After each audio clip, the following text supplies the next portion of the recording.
चलते हैं श्रीमद् भागवत महापुराण। भगवान बहुत कृपामय है। जब कोई भगवान का आश्रय ले लेता है तो भगवान सुदृढ़ मार्ग स्वयं प्रशस्त कर देते हैं। अभी तक आपने महाराज उत्तानपाद और प्रिव्रत के वंश का वर्णन सुना, जिसमें उत्तानपाद के वंश में महान अटल पदवी प्राप्त करने वाले ध्रुव जी और प्रिव्रत के वंश में महान महिम श्री जड़ भरत जी महाराज जी का पावन चरित्र, जिसमें भगवान ऋषभदेव का अवतार हुआ। फिर परीक्षित जी ने प्रश्न किया कि इस भुवन कोश में क्या क्या है।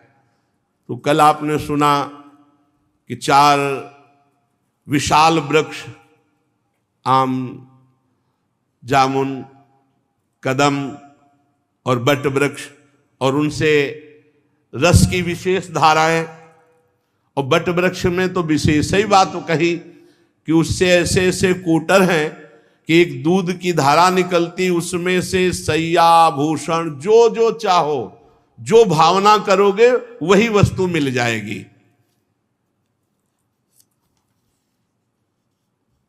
फिर वर्णन हुआ वामन भगवान ने जब अपना श्री चरण बढ़ाया था तो ब्रह्मांड कटाह को फोड़ करके जो ऊपर चरण पहुंचा, उससे जो चरणामृत, वो पहले भगवत पदी, फिर विष्णुपदी, फिर आकाश गंगा के रूप में, फिर वही भागीरथ जी की तपस्या के द्वारा हिमालय से होते हुए भारत में जो परम पावन करते हुए प्रवाहित हुई श्री गंगा जी। गंगा जी की बड़ी अद्भुत महिमा है। भगवती तव तीरे नीरमात्रा सनोहम विगत विषय तृष्णा कृष्ण माराधयामि सकल कलुष भंगे स्वर्ग सोपान संगे तरल तर तरंगे देवी गंगे प्रसीद। हे गंगा देवी, जो केवल तुम्हारे तीर पर जलपान करता हुआ विषय तृष्णा से रहित होता है, उसे श्री कृष्ण चंद्र जी का प्रेम प्राप्त होता है। यही हुआ, गंगा जी की कृपा से ही ये सब सौभाग्य प्राप्त हुआ। बहुत कृपालु गंगा जी हैं। घोर वैराग्य और विशुद्ध ज्ञान ये गंगा जी धरोहर रूप में देती, जो उनके समीप रहता है। गुरु कृपा से काशी से लेके हरिद्वार तक यही हमारा रोड रहा है। कहीं किसी और तीर्थ नहीं जाना, कहीं जिंदगी में नहीं गए। अगर चित्रकूट गए तो वृंदावन आने के लिए काशी से चित्रकूट और वृंदावन, नहीं तो जितना बस यही हमारा किनारा था। बार बार बस इसी क्षेत्रों में विचरण करना, गंगा जी का जल पीकर उन्हीं के समीप।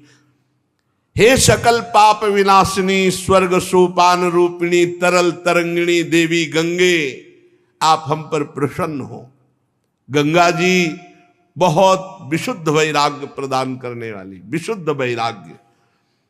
ब्रह्मांडम खंडयंती हरसि रसि जटावल्लिमुल्लासयन्ती स्वरलोकादापतन्ती कनकगिरि गुहा गंड शैलास्खलन्ती छोणी पृष्ठे लुठन्ती दुरित चय चमुर निर्भरम भर्त्सयन्ती पाथोधिम पूरयन्ती सुरनगर शरित पावनी नः पुनातु।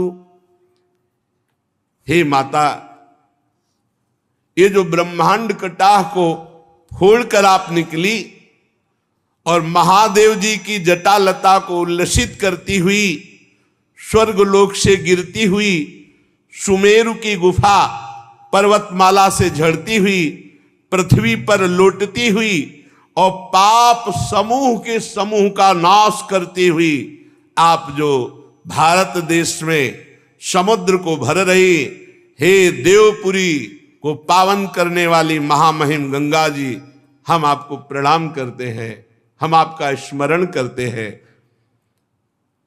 बहुत सुख प्रदान करती हैं वैरागियों को गंगा जी। हृदय में एक अद्भुत आनंद, अद्भुत शांति जब गंगा के किनारे। अरे परमार्थ एक बहुत विशुद्ध अलग मार्ग है। ये सब प्रपंच, बहुत प्रपंच, एकांत सेवन, निरंतर भगवत चिंतन, यही आप कहीं भी हो, अगर आपका चिंतन परिपक्व है तो पूरा धाम, पूरा निकुंज वहां प्रकाशित हो जाएगा जहां होगे।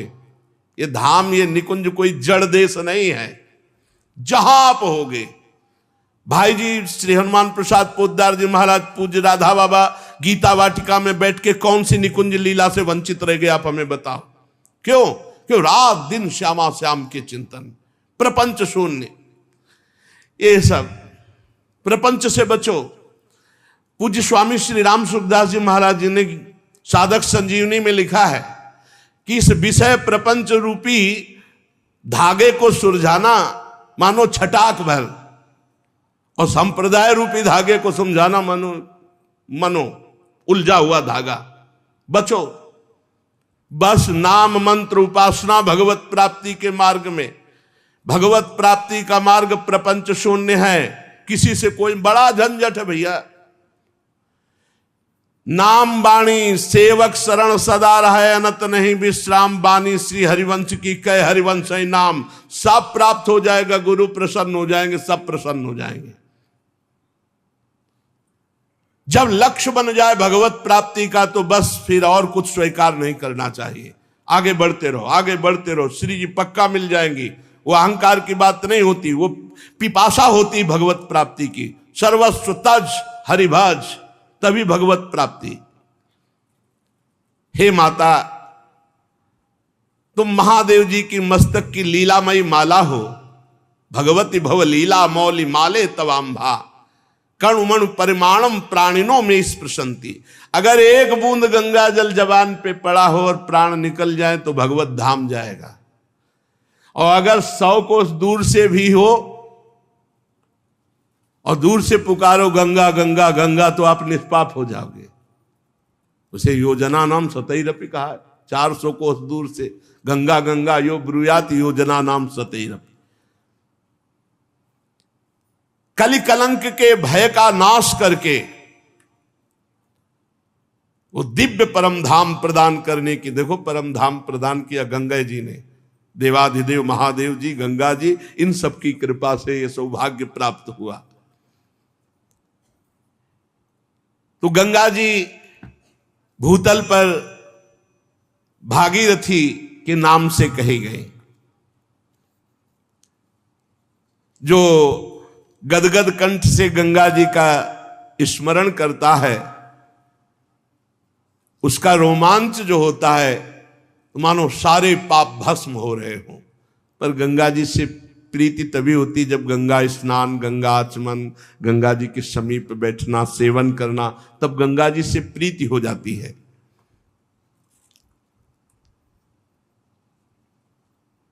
गंगा जी 4 रूपों में गिरी थी। सीता, अलकनंदा, चक्षु और भद्रा, चारों दिशाओं में प्रवाहित हुई। कल आपने सुना था। भारतवर्ष ही केवल कर्म भूमि है और कोई देश नहीं है, ऐसा श्रीमद् भागवत में लिखा हुआ है। तत्रापि भारत में वो वर्षम कर्म क्षेत्र मन्या नष्ट वर्षाणि स्वर्गिणा पुण्य शेषोपभोगा स्थान। केवल भारत कर्म भूमि है और जितने भी देश है ये स्वर्ग से भोगे हुए बचे हुए जो पुण्य है उनको भोगने के लिए भोग योनियां है। इसीलिए अन्यत्र भोग प्रधान देश है और अपना योग प्रधान देश है। यहाँ कर्म क्षेत्र है, यहाँ जो कर्म करोगे तो आप उन्नति या अवनति को प्राप्त हो सकते हो, अन्य देशों में नहीं। अगर कहीं अन्य भगवत प्राप्ति की बात है तो किसी भारत के ब्रह्म ऋषि का द्वारा जो फेंका हुआ शब्द रूपी बीज है वही होगा, अन्यत्र नहीं। अन्यत्र स्वर्ग नरक से ज्यादा कहीं बात नहीं। भगवत प्राप्ति जीवन मुक्त अवस्था है केवल भारत देश के ब्रह्म ऋषियों की। इसीलिए भारत देश में जन्म होना और भगवत प्राप्ति का योग प्राप्त होना बहुत सौभाग्य का विषय है। जो अन्य देश के लोग हैं वो देवलोक से बचे हुए भोगों को भोगते, इसीलिए वहां देखो ज्यादातर भोग प्रधानता ही रहती। कोई ऐसा नहीं कि अमुक कर्म का अनुष्ठान अमुक फल देने वाला, ऐसा कुछ नहीं।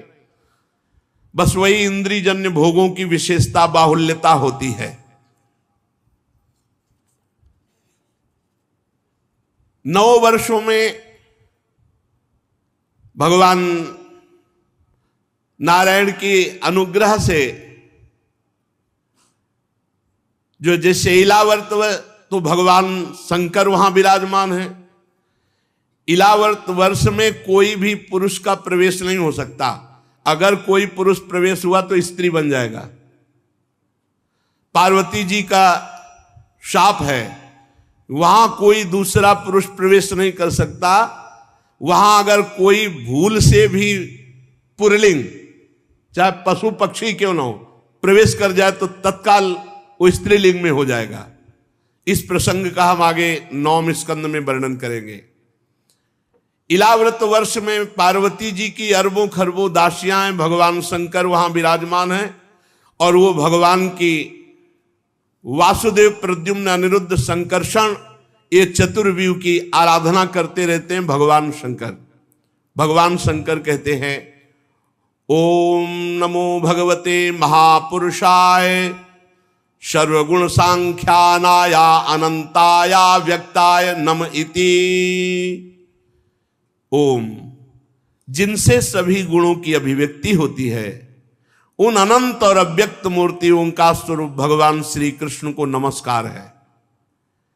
भजनीय प्रभु जो आपके श्री चरण कमल भक्तों को आश्रय देने वाले हैं, आप स्वयं संपूर्ण ऐश्वर्यों के परम आश्रय हैं।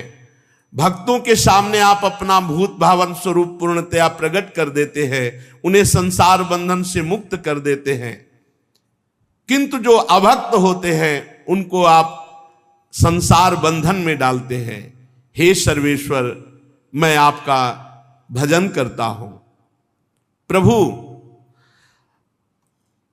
भगवान शिव कह रहे हैं हम क्रोध को नहीं जीत पाए,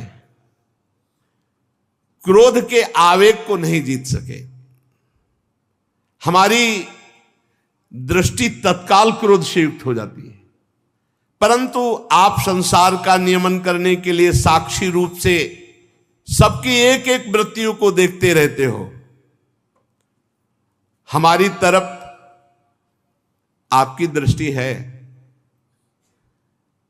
प्रभु, इन माइक विषयों का मेरी चित्त वृत्ति पर नाम मात्र भी प्रभाव नहीं पड़ता।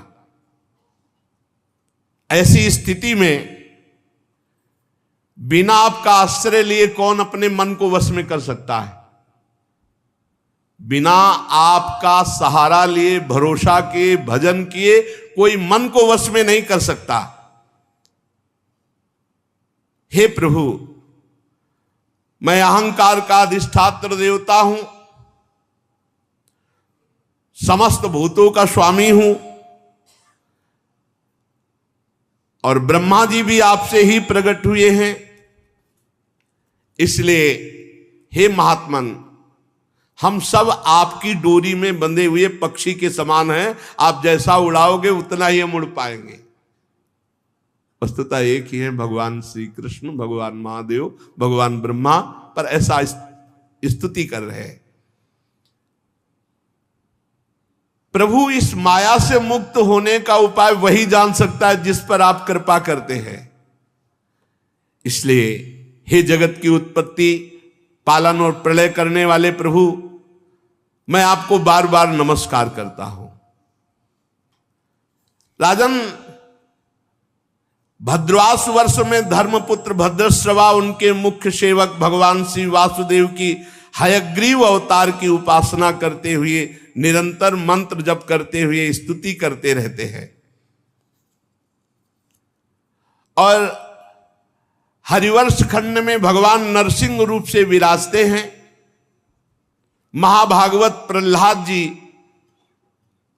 अपने परिकर के साथ मंत्र जप करते हुए विशेष स्तोत्रों से नरसिंह भगवान की आराधना करते रहते हैं। ओम नमो भगवते नरसिंहाय, नमस्ते जस्तेजसे, आविराविर्भव, वज्रनख वज्रदष्ट कर्माशयान, रंधय रंधय तमो ग्रस ग्रस, ओम स्वाहा, अभय मभय मात्मनि भूयिष्ठा, ओम श्रोम।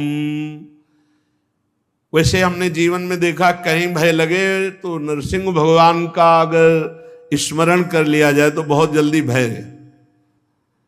ये गंगा किनारे हमने अनुभव किया, जहां कहीं विशेष भय की परिस्थिति हो तो मान लो ये पूरा श्लोक ना आता हो तो बस जय नरसिंह जय नरसिंह। अगर नरसिंह भगवान का स्तवन किया जाए तो तत्काल अभय मभय मात्मनि भूयिष्ठा, ओम छोम, तत्काल अभय स्थिति प्राप्त होती है। नारायणानंत हरे नृसिंह, प्रह्लाद बाधा हरे कृपालु, इतना हम जपते थे। जब कभी कहीं विशेष भय की स्थिति आती तो ये नारायणानंत हरे नृसिंह, प्रह्लाद बाधा हरे कृपालु, इतने मात्र से थोड़ी ही देर में बहुत सी ऐसी समस्याएं देखी जिनका समाधान भगवान नरसिंह देव जी की कृपा से पूर्व में। हरिवंश खंड में भगवान प्रह्लाद जी के द्वारा पूजित होते हैं। प्रह्लाद जी अपने परिकर के साथ ऐसा मंत्र जप करते हैं। भगवत भक्तों के साथ भगवान के पावन चरित्रों का गान करते हैं। केतुमाल वर्ष में लक्ष्मी जी संवत्सर नामक प्रजापति के पुत्र और पुत्रियों को प्रिय करने के लिए भगवान वहां कामदेव के रूप में निवास करते हैं। अपनी समस्त सखियों के साथ केतुमाल वर्ष में लक्ष्मी जी भगवान श्री हरि के काम रूप की आराधना करती हैं। रम्यक वर्ष में भगवान वहां के अधिपति मनु के पूर्व काल में जो मत्स्य रूप दिखाया था, तो वहां भगवान मत्स्य रूप से विराजमान रहते हैं और मनु भगवान मंत्र का जप करते हुए स्तोत्रों के द्वारा मत्स्य भगवान की आराधना करते हैं। हिरण्यमय वर्ष में भगवान कच्छप रूप से विराजमान होते हैं। वहां पितृराज आर्यमा भगवान के मंत्र का जाप करते हुए स्तोत्रों से उनकी स्तुति करते रहते हैं। कुरु वर्ष में भगवान यज्ञ मूर्ति वाराह रूप से विराजमान रहते हैं और पृथ्वी देवी उनका स्तोत्र गान और उत्कृष्ट मंत्र के द्वारा जप करते हुए आराधना करती है।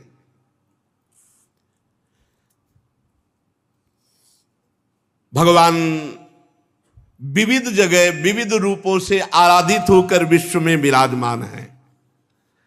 किम पुरुष वर्ष में श्री लक्ष्मण जी के बड़े भाई आदि पुरुष सीता हृदयाभिराम भगवान श्री राम जी विराजमान रहते हैं किम पुरुष वर्ष में, और उनके चरणों की स्तुति और मंत्र जप महाबली श्री हनुमान जी अपने परिकर के साथ भक्ति भाव से मंत्र जप करते हैं और स्तुति करते रहते हैं।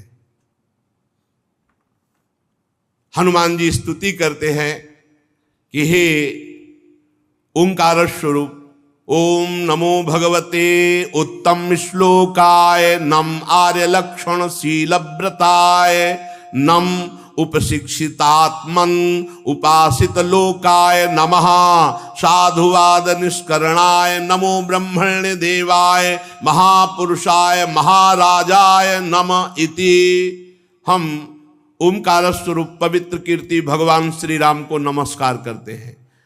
आप सत्पुरुषों के लक्षण शील आचरण से विराजमान हैं। आप बड़े संयतचित, लोकाराधन तत्पर, साधुता की परीक्षा की कसौटी हैं। आप ब्राह्मण भक्त हैं। ऐसे महापुरुष महाराजा धीराज भगवान श्री राम को हम पुनः पुनः प्रणाम करते हैं। तो किम पुरुष वर्ष में हनुमान जी अपने परिकर के साथ भगवान सिया राम की आराधना करते हैं। और भारतवर्ष में भगवान नर नारायण रूप से विराजमान है। बद्रीनाथ में भगवान नर नारायण, उनकी अमोघ तपस्या जगत मंगल के लिए है। जो जगत में धर्मयुक्त चलते हैं, भजन मार्ग में चलते हैं, तो नर नारायण की तपस्या उनको सहयोग देती है, जिससे यहां की तपस्वियों में, यहां के धर्मात्माओं में, यहां के भक्तों में धर्म, ज्ञान, वैराग्य, ऐश्वर्य, शांति, उपरति की उत्तरोत्तर वृद्धि हो। इसलिए भगवान नर नारायण यहां तपस्या कर रहे हैं। अगर किसी की तपस्या साधना बढ़े तो अहंकार न करे, भगवान की कृपा से बढ़ती है।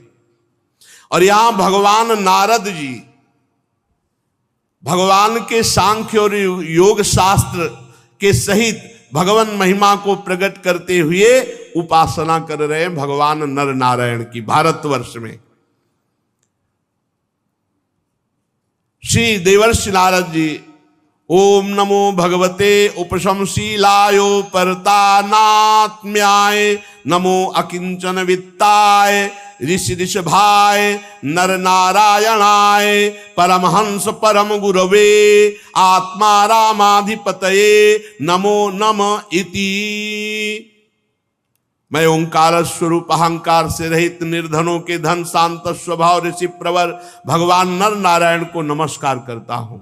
वे परमहंसों के परम गुरु और आत्मा रामों के अधीश्वर हैं। मैं भगवान नर नारायण को बार बार नमस्कार करता हूं। देवर्षि नारद भारतवर्ष में भगवान नर नारायण की उपासना करते हुए उनका स्तवन करते हैं। ये भारतवर्ष परम पवित्र है। इसमें मंगलमय, मंगलप्रस्थ, मैनाक, त्रिकूट, ऋषभ, कूटक, कोल्लक, सह, देवगिरी, ऋष्यमुख, श्रीशैल, वेंकट, महेंद्रगिरी, वारिधार, विंद, शुक्तिमान, ऋक्षगिरी, पारियात्र, द्रोण, चित्रकूट, गोवर्धन, रैवतक, ककुब, नील, गोकामुख, इंद्रकील, कामदगिरी, ये महान महान पवित्र पर्वत भारतवर्ष में विराजमान है। और भी सैकड़ों हजारों पर्वत हैं जिनका कहां तक नाम गिनाएं। और बहुत सी पवित्र करने वाली नदियां हैं जो भारतीय प्रजा इन गिरिराज का और नदियों का सेवन करके पाप रहित होती है। यहां की मुख्य नदियां हैं भारत की चंद्रवसा, ताम्रपर्णी, अवटोदा, कृतमाला, वैहायसी, कावेरी, वेणी, पयस्वनी, सरकरावर्ता, तुंगभद्रा, कृष्णा, वेण्या, भीमरथी, गोदावरी, निर्विंध्या, पयोष्णी, तापी, रेवा, सुरसा, नर्मदा, चरमण्यवती, सिंधु, अंध, सोण, नद, महानदी, वेदस्मृति, ऋषिकुल्या, त्रिशामा, कौशिकी, मंदाकिनी, जमुना जी, सरस्वती जी, दुषद्वती, गोमती, सरजू जी, रोधस्वती, सप्तवती, सुषोमा, शतद्रु, चंद्रभागा, मरुद्वृद्धा, वितस्ता, अष्टनी, विश्वा और गंगा। ये पवित्र पवित्र इतनी नदियां भारत में। इस भारतवर्ष में जन्म लेने वाले ही पुरुष को अपने हुए किए हुए कर्मों का फल मिलेगा। बाहर जो जन्मे हैं वहां केवल भोग योनि है, उनके नए कर्म नहीं होते। यहां नए कर्म माने जाएंगे। कर्म भूमि भारतवर्ष, ऐसा श्रीमद् भागवत कह रही। यहां जो सतोगुणी, रजोगुणी, तमोगुणी, ये कहीं नाम ही नहीं सुनोगे। 3 गुणों की चर्चा नहीं सुनोगे, मोक्ष का नाम नहीं सुनोगे, परम पद का नाम नहीं सुनोगे। यहां दिव्य मानुषी और नारकी योनियों के कर्म करके चाहे नरक चले जाओ, चाहे स्वर्ग चले जाओ, चाहे मोक्ष पद प्राप्त कर लो। ये केवल भारतवर्ष में। इसी वर्ष में भारतवर्ष में अपने अपने धर्म के अनुसार किए ये धर्मों का अनुष्ठान मोक्ष की प्राप्ति करा देता है, परम पद की। अन्यत्र कहीं नहीं है। 4 वर्ण, 4 आश्रम, धर्म, परंपरा, ये सब नहीं, कहीं नहीं पाओगे। या पातिव्रत धर्म, ये सब कहीं नहीं पाओगे। ये केवल भारत देश में ही है। संपूर्ण भूतों के आत्मा, राग दोषों से रहित, अनिर्वचनीय, निराधार परमात्मा भगवान श्री कृष्ण की अनन्य भक्ति करके प्रेम या मोक्ष जो चाहो भारतवर्ष में प्राप्त कर सकते हो।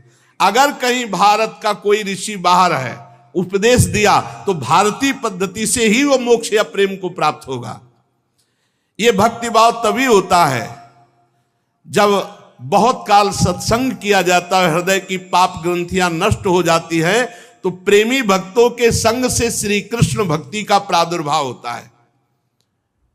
शास्त्रों में गाया गया है, अहो अमीशाम किमकारी शोभनम प्रसन्न साम सिदुत स्वयं हरि यैर्जन्म लब्धम न शुभारताजिरे मुकुंद सेवौपैकम स्पृहाहिनः।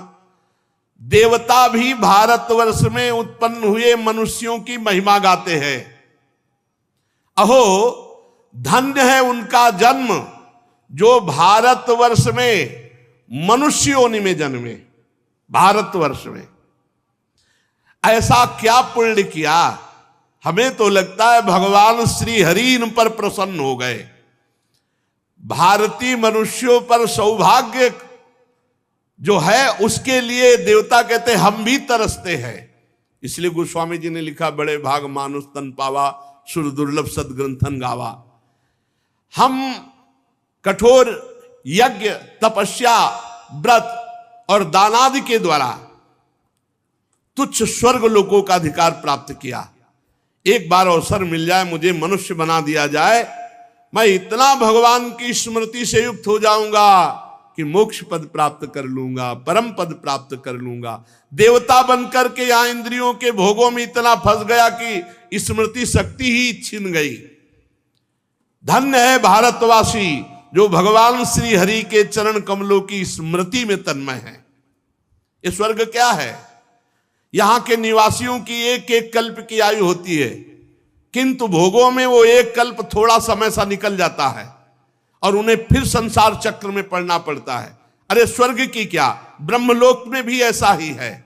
इसलिए जो भारतवर्ष में मनुष्य शरीर पा करके एक एक क्षण भगवान को अर्पित करते हुए भगवान का भजन करता है, वो अभय पद को प्राप्त होता है। जहां भगवान की रोज कथा होती है, जहां भगवान के भक्त साधु जन निवास करते हैं, जहां भगवान के लिए नाचा जाता है, गाया जाता है और उत्तम समारोह होता है, ब्रह्मलोकवासी भी वहां का सेवन करने के लिए ललचाते हैं। जिन जीवों में भारतवर्ष में जन्म लेना और विवेक बुद्धि प्रकट होना और द्रव्य आदि सामग्रियों से भगवान की आराधना करना, वो आवागमन चक्र से मुक्त हो जाते हैं, वो फांसी से माया की मुक्त हो जाते हैं। इन भारतवासियों का कैसा सौभाग्य है कि जब ये भाव में भरकर भगवान की आराधना करते हैं तो ये अपने को ही नहीं, सातरत सा लोकान तारयति है, लोकों के लोकों को तार देते हैं। श्री हरि प्रसन्न हो जाते हैं। ये सकाम भाव करके फंस गए, सकाम भाव करके फंस गए। ये सकाम भाव को ही तोड़ने के लिए मानव जन्म मिला है, कामनाओं का त्याग करने के लिए। क्योंकि एक वस्तु मांगोगे मिलेगी तो चार वस्तुओं की मांग फिर खड़ी हो जाएगी, इनका कभी तारतम्य मांग का टूटेगा नहीं। भजन के द्वारा कामनाओं का ही नाश कर दो। इच्छा समाप्त होना ही मुक्ति है, इच्छा समाप्त होना ही आवागमन से रहित हो जाना है। इसलिए देवता लोग भी भारत में मनुष्य जन्म पाने की आकांक्षा करते हैं। हे राजन, अब तक हमने तुम्हें इन लोकों की बात बताई। अब एक राजा सगर थे, उन्होंने अपने पुत्रों को यज्ञ के घोड़ा ढूंढने के लिए भेजा, तो उन्होंने पृथ्वी को चारों ओर से खोद डाला। जम्बू द्वीप के अंतर्गत 8 उपद्वीप बन गए। स्वर्णप्रस्थ, चंद्र शुक्ल, आवर्तन, रमणक, मंदर हरिण, पांचजन्य, सिंघल और लंका, ये जम्बू द्वीप के अंतर्गत बन गए। श्री सुखदेव जी कहते हैं, परीक्षित, जैसा हमने अपने गुरुदेव श्री कृष्ण द्वैपायन जी के मुख से सुना, ठीक वैसा तुम्हें जम्बू द्वीप के वर्षों का विभाग सुनाया। अब राजन, तुम्हें परिमाण, लक्षण और स्थिति के अनुसार प्लक्ष आदि दीपों का वर्णन करेंगे। अपनी तरफ से हम प्रार्थना करते हैं नाम न छूटे, हमारे द्वारा कोई गलत आचरण न हो, और आचार्य वाणी का गायन अत्यंत अनिवार्य, और बिना भोग लगाए कोई भी पानी या पदार्थ ना पाओ। अपने आप भगवत प्राप्त हो जाओगे, अपने आप गुरुजन प्रसन्न हो जाएंगे, श्री जी प्रसन्न। ज्यादा खोपड़ी लड़ाने की जरूरत नहीं है, हम उनके बच्चे हैं और उन्हीं की रची हुई माया है, ये किसी और की गैर की रची हुई नहीं है। जब हम उनकी शरण में होंगे तो माया नाम की कोई चीज नहीं। आप बिल्कुल भयभीत ना हो, ये सारी जिम्मेवारी हमारी नहीं है, उनकी भी है। ये खेल किसका रचा हुआ है? उनका। बीच पाले में सिंहासन में बैठे हैं वो, माया भी उन्हीं की है और हम भी उन्हीं के हैं, और कबड्डी का खेल खिलवा रहे हैं। तो जीत हमारी होगी। क्यों होगी जीत? इसलिए जीत होगी कि हम उनकी शरण में हैं। जैसे भी उनकी शरण में, जीत हमारी होगी। खेल दोनों उन्हीं का है। माया आएगी हमारे को घसीटने, हम जाएंगे माया के पक्ष में बोलने, जाना ही है, लेकिन हमको अपने पाले पर ध्यान रखना है। राधा राधा राधा राधा राधा, हमारा नाम न छूटने पावे, भगवद आश्रय न छूटने पावे। ये बहुत जन्मों से भटक रहे हैं, अब भटकना मिट जाए। श्री जी के चरणों का, गुरु जी के चरणों का आश्रय लेकर के हम इस माया प्रपंच से हटे। देखो 4 पुरुषार्थ हैं, धर्म, अर्थ, काम, मोक्ष। आज धर्म को तो भूल गए हम और मोक्ष को भूल गए। बीच में बचा क्या? अर्थ और काम। देख लो दिमागों में 2 ही बातें चल रही, कैसे रुपया, कैसे काम भोग, कैसे कामनाओं की पूर्ति। बस धर्म भूल गए और मोक्ष भूल गए। और जो धर्म को धारण करता है तो अर्थ और कामना ये दोनों पवित्र हो जाते हैं। धर्म से कमाया हुआ धर्म पवित्र कामनाएं प्रकट करता है, और पवित्र कामना की पूर्ति मोक्ष अभिलाषा प्रकट कर देती है। तो हमारा उद्देश्य है जन्म मरण के चक्र से मुक्त होकर भगवान के प्रेम में डूबना, भगवान के आनंद में डूबना। उसके लिए अब कुछ भी छोड़ना पड़े, कुछ भी छोड़ना पड़े, अब नहीं रुकने वाले। कुछ भी छोड़ना पड़े, रौंदते हुए हमें श्री जी की तरफ आगे बढ़ना है। ये रुपया, ये पैसा, नाना प्रकार की मान्यताएं, नाना प्रकार की धारणाएं, नाना प्रकार के संबंध नहीं, हर कष्ट सहते हुए अब नहीं, अब केवल श्री जी, केवल प्रियालाल की प्राप्ति, किसी की नहीं सुननी। ये महाप्रस्थान है। जैसे युधिष्ठिर जी महाप्रस्थान में चल रहे, पीछे से आवाज आई, भैया द्रौपदी गिरी, पीछे मुड़ के नहीं देखा। अर्जुन गिरे, नकुल सहदेव गिरे, फिर भीम भी गिरे, पीछे मुड़ के नहीं, आगे बढ़ो। परमार्थ है, हमको ये जन्म व्यर्थ नहीं देना, श्री जी के चरणों तक पहुंचाना है। बस एक संबंध केवल लाडली जू का, लाडली जू तक पहुंचना है। सहयोग दो, आओ साथ चलो, नहीं तो पीछे हटो, महाप्रस्थान है, आगे बढ़ो, आगे बढ़ो। कहीं भी हमें पैर लड़खड़ाने नहीं, रुकना नहीं, अपनी प्यारी जू तक पहुंचना है। हम आपको अंदर की बात बताएं, हमारी प्यारी जो बहुत करुणामय है, उनकी बहुत करुणा है। हम जितने शरणागत हैं, एक नियम पकड़े रहना, हमें इस जन्म में कहीं राजी नहीं होना श्री जी के सिवा। हमें श्री जी चाहिए, झूठे से ही पकड़े रहना, हमें श्री जी चाहिए, हमें श्री जी चाहिए। तो श्री जी इस बात को कभी नहीं टाल सकती। उन्होंने पसंद किया है हम लोगों को। मेरे बल तो श्री वृंदावन रानी, मेरे बल श्री वृंदावन रानी। हम जीते जीते हैं, पक्का जीते हैं, हारने पर भी जीते हैं। इसलिए हमको बिल्कुल परेशान नहीं होना। इनकी दुरंत माया है जो हमारे प्राण प्रीतम है, हमको बिल्कुल नहीं डरना। हमें इसी जन्म में भगवत प्राप्ति होगी, पक्का दिमाग में चढ़ा लो।